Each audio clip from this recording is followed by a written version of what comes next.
வாழ்க வளமுடன்.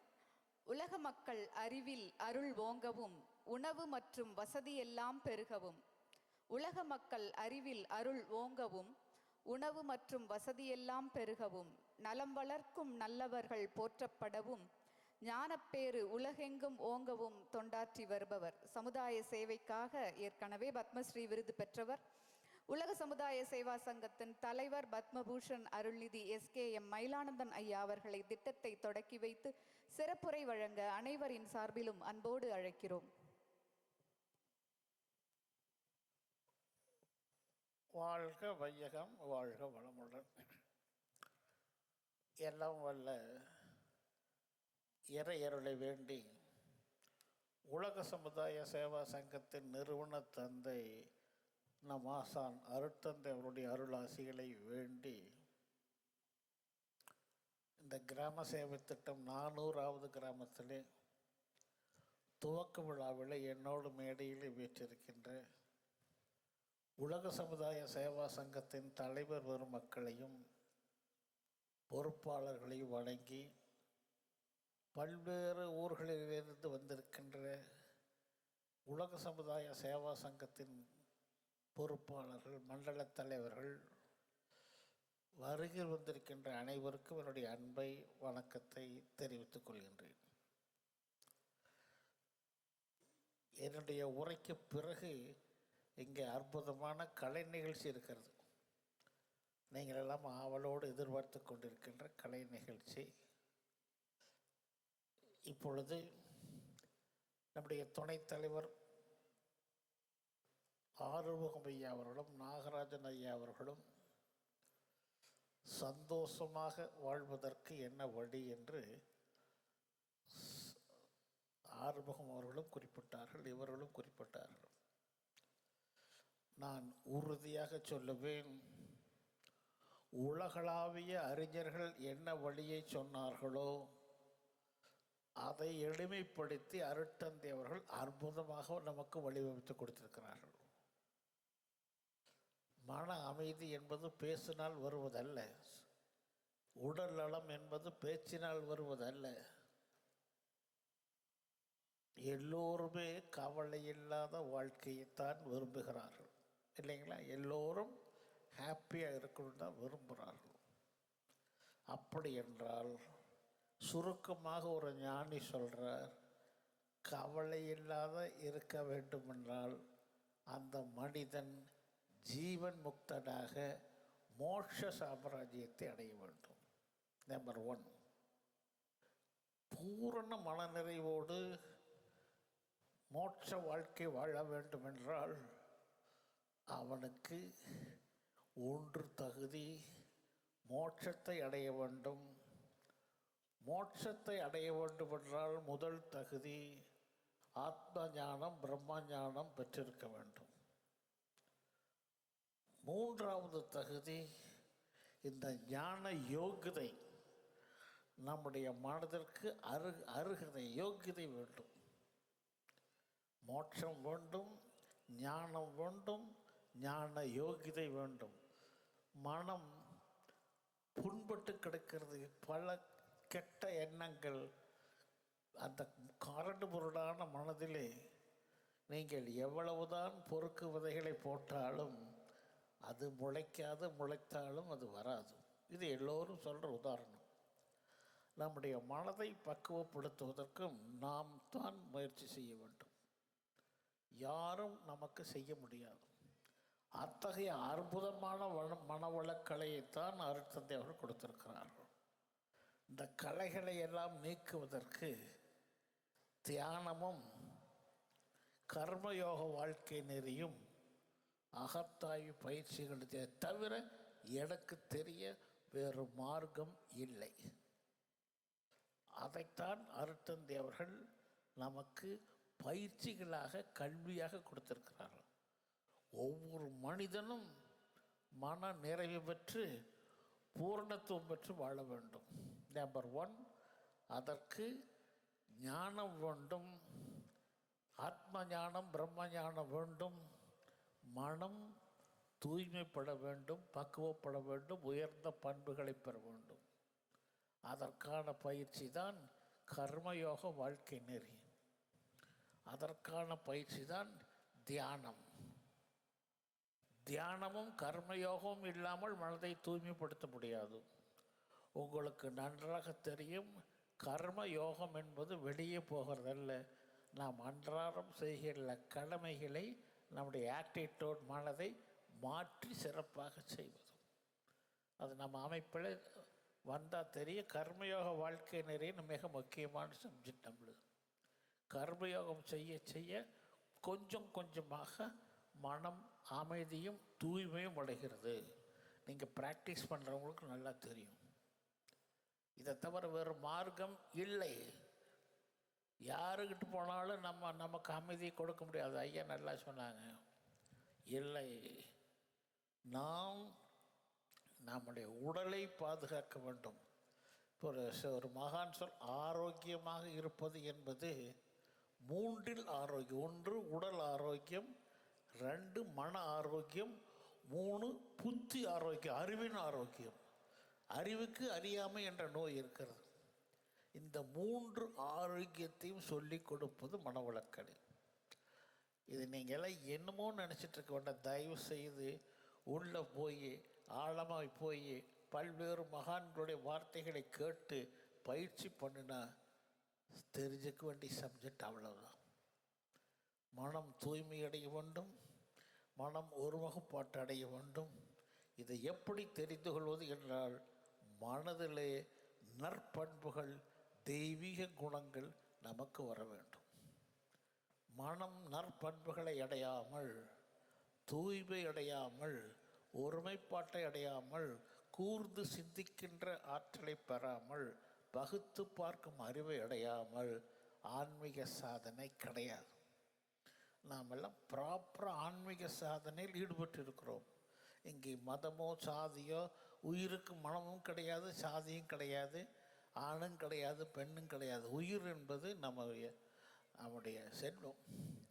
அப்படிப்பட்ட ஒரு நேர் சிந்தனையை படித்தவர்கள் மட்டுமல்ல, கிராமத்தில் உள்ள பாமரர்களும் புரிந்து கொள்ள வேண்டும் என்ற நோக்கத்திலே தான் அருட்தந்தை அவர்கள் மனவளக்கலையை, இதிலே கர்ம யோகம் உண்டு, தியான யோகம் உண்டு, ஞான யோகம் உண்டு, முழுமை பேரான பயிற்சியும் உண்டு. ஆக ஹோல்சமாக இருக்குது. நீங்கள் படிப்படியாக எடுத்து பயிற்சி பண்ணணும். அதை சொல்லி கொடுக்கறது தான் மனவளக்கலை ஆசிரியர்களுடைய பணி. பொறுப்படுத்திட்டு அத்தனை பேரும் இந்த சரியான ஆன்மீக கல்வியை மனிதன் உயர்ந்த நிலையை அடைவதற்கும் உயர்ந்த பண்பாடுகளை அடைவதற்கும் உண்டான இந்த பயிற்சியை நீங்கள் தன்னலமற்று மக்களுக்கு கொடுக்க வேண்டும். அருட்தந்தை அவர்கள் முதலில் ஒரு முறை, நானும் அந்த கூட்டத்திலே கலந்து கொண்டிருக்கிறேன், வாரத்துக்கு முன்னாடி, மனவளக்கலை கிராமங்கள் தோறும் பரவ வேண்டும் என்று சொன்னார்கள். ஒரு வேனை வாங்கிங்க, தொண்டர்படையை ஏற்படுத்திங்க, கிராம கிராமமாக சென்று இதை சொல்லிக் கொடுங்கன்னு சொன்னார்கள். அது அப்படியே வந்து விட்டுருச்சு.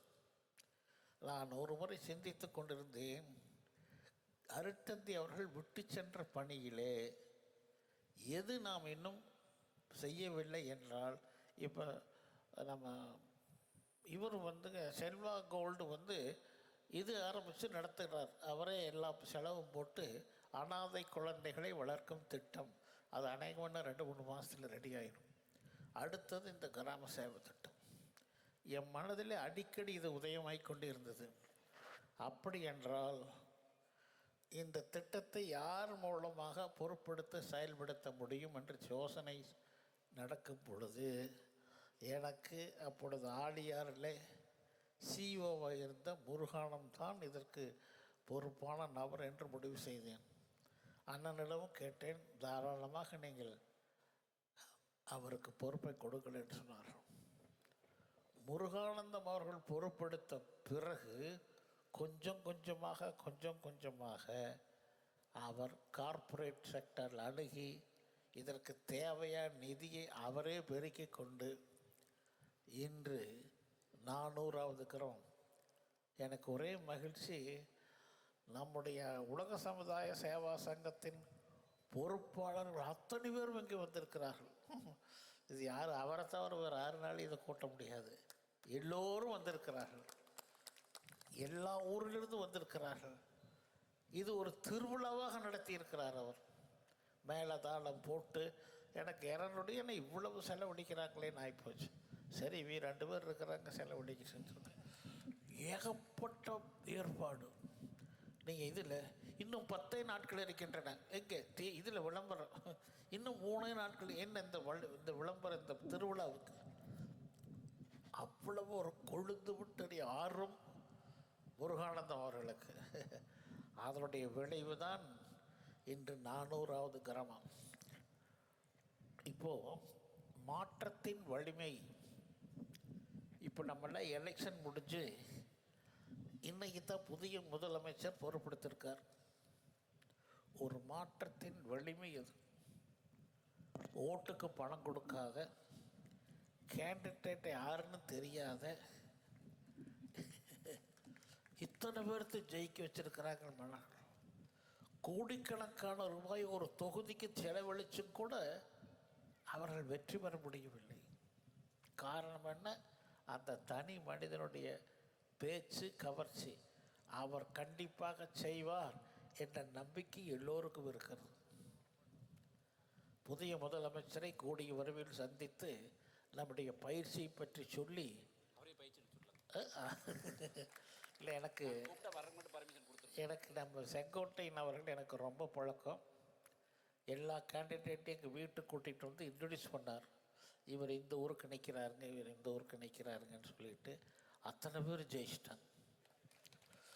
ஆனால் எனக்கு கிடைச்ச ஒரே ஆள் அவர் தான். இப்போ யார் எஜுகேஷன் மினிஸ்டராக வர்றாங்கன்னு தெரியல இன்னும்.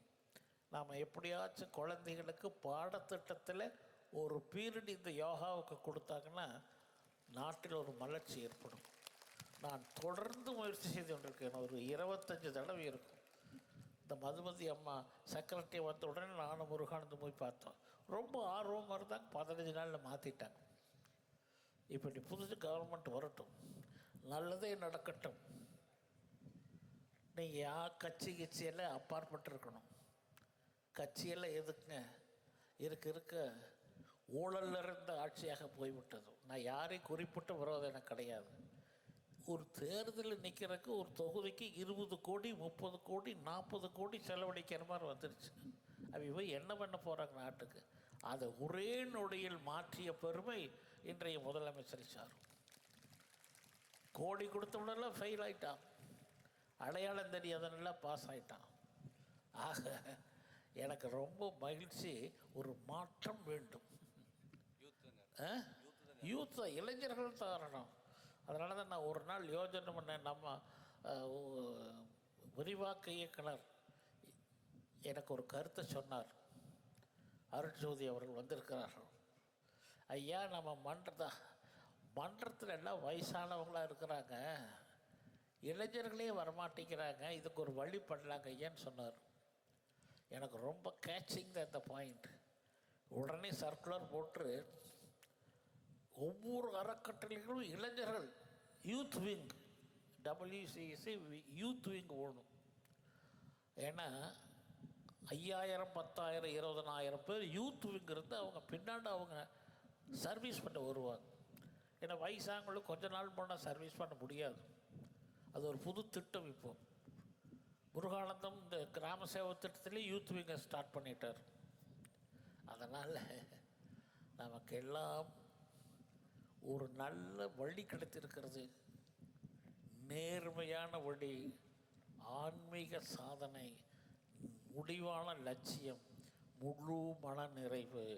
அதற்குத்தான் கர்ம யோகமும் தியான யோகமும் மனவள கலையும் பண்பாட்டு பயிற்சியும் அகத்தாய்வு பயிற்சியும் இருக்கிறது. ஆகவே இது ஒரு சரியான மார்க்கம். நான் நிறைய சாதகர்களிடம் சென்றிருக்கிறேன், நிறைய நூல்களை படித்திருக்கிறேன். இதுதான் சரியான மார்க்கமாக எனக்கு திடமாக நம்பிக்கை ஏற்பட்டதின் காரணமாக எல்லாத்தையும் விட்டுட்டு இந்த சேவையில் வந்தது காரணமே அதுதான். அதனால் எனக்கு ரொம்ப ரொம்ப மகிழ்ச்சி. குறிப்பாக முருகானந்தம் அவர்கள் அற்புதமான செயலாற்றி கொண்டிருக்கிறார்கள். இப்போ 500வது கிராமம் இப்போ கேட்டாங்க, முருகானந்தம் சொல்லி கொடுக்க இப்போ சொல்ல முடியாது, கொஞ்சம் எத்தனை பேர் சேர்த்த முடியும், இந்த மாதிரி ஒரு ஃபங்க்ஷன் நடத்துகிற அளவுக்கு இதை விட அதிகமாக நடத்துகிற அளவுக்கு அந்த இடம் வேணும் இல்லையா. 500வது கிராமம் தேவையான நம்ம ஊர் துணைத் தலைவரையே கூப்பிடலாம், ஜனாதிபதி துணை ஜனாதிபதியே கூப்பிடலாம்.